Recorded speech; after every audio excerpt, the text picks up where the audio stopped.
Hello बच्चों, let's read the given question. The question says a vertical conducting ring of radius capital R falls vertically in horizontal uniform magnetic field of magnitude B.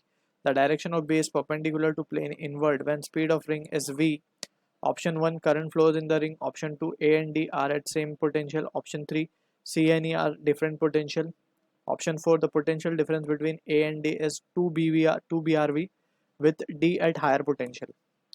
So we can say as a key concept we need to understand about the concept of motional EMF, in which we are taking a case जहाँ पे let's say we have a magnetic field of uniform nature inward, right? और उस magnetic field के अंदर एक random shape का wire रखा हुआ है, right?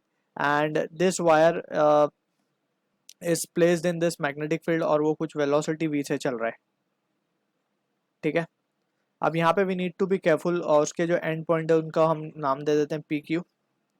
अब यहाँ पे वी हैव टू सी के जो इफेक्टिव लेंथ है इसकी that is considered to be the end point को जब हम ज्वाइन करेंगे so that will be the length of the conductor that is been considered over here, कुछ इस तरीके से, राइट? अब यहाँ पे we have to be careful के लेंथ के साथ जो एंगल है वो है थीटा वेलोसिटी का. So for EMF to generate और we can say to EMF जब निकलेगा in that situation we have to see के जो लेंथ है of the conductor that has to be perpendicular to the magnetic field basically, या फिर it has to be perpendicular to the velocity so that it can sweep the magnetic field. So in that scenario we can resolve its component, and one component of velocity will be in this direction and one will be along the length, we can say. So in that situation we can see, so ये जो component हमें मिलेगा that will be v sin theta, ये v sin theta मिलेगा और एक along the length will be v cos theta.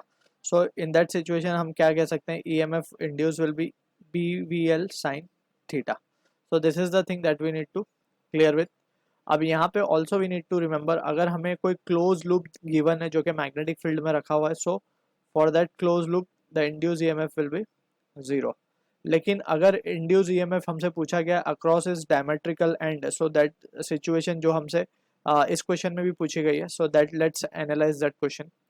So first of all हमें तो इसका डायरेक्शन प्रॉपरली एनालाइज करना होगा कि अगर हम इसको एनालाइज करें सो हमें हॉरिजॉन्टल मैग्नेटिक फील्ड गिवन है, राइट? सो इस तरीके से कुछ मैग्नेटिक फील्ड गिवन है और ये जो रिंग है ये कुछ वर्टिकली इसके अंदर गिर रही है नीचे की तरफ, ऐसा करके कुछ सिचुएशन गिवन है, राइट? सो इसको थोड़ा सा एनालाइज करना पड़ेगा ताकि we have a better clarity. ये नीचे की तरफ गिर रही है, इसका ये पॉइंट जो है थोड़ा अंदर वाला पॉइंट जो है वो है ए, बाहर वाला जो पॉइंट है मैग्नेट वो है डी, ऊपर वाला है सी, नीचे वाला है ई, और इस तरीके से वी से नीचे गिर रही है. अब इसी सिचुएशन को अगर हम लेफ्ट वर्ड से एनालाइज करें सो हमें ये कुछ इस तरीके से दिखेगा कि magnetic field is inward,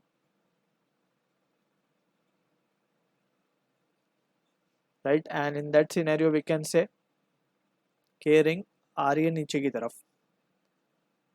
with velocity we. ये हमारा जो पॉइंट हो जाएगा ये हो जाएगा हमारा पॉइंट ए, ये हमारा पॉइंट डी, ये हमारा सी और ये हमारा ई. अब हम देख सकते हैं कि अक्रॉस डायमेट्रिकल एंड यानी ए डी की अगर हम बात करें, राइट, क्योंकि ए डी ही वी को परपेंडिकुलर है, so we have to consider this only, क्योंकि सी और ई के अक्रॉस तो कोई EMF इंड्यूस ही नहीं होगा क्योंकि पैरेलल है दोनों भी. पैरेलल में थीटा की value 0, so induce EMF will be 0. So we have to consider A D. So induce EMF across A D को हम क्या लिख पाएंगे, इफेक्टिव लेंथ क्या हो जाएगी, इक्वल्स टू द डायमीटर यानी कि 2r. सो हम लिखेंगे BV2r, राइट? और थीटा की वैल्यू तो 90 है तो 1 हो जाएगा sin 90. So this will be the induce EMF, ठीक? 2BVR लिख सकते हैं इसको. अब अगर हमें पोटेंशियल कौन सा हायर है, ए और डी, तो उसके लिए हम right hand palm rule use करेंगे.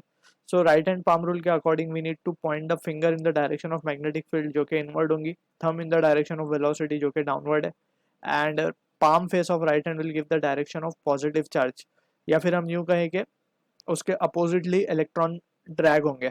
सो ए विल बिकम नेगेटिवली चार्ज यानी कि लोअर पोटेंशियल और D will become positively charge यानी कि हाई पोटेंशियल.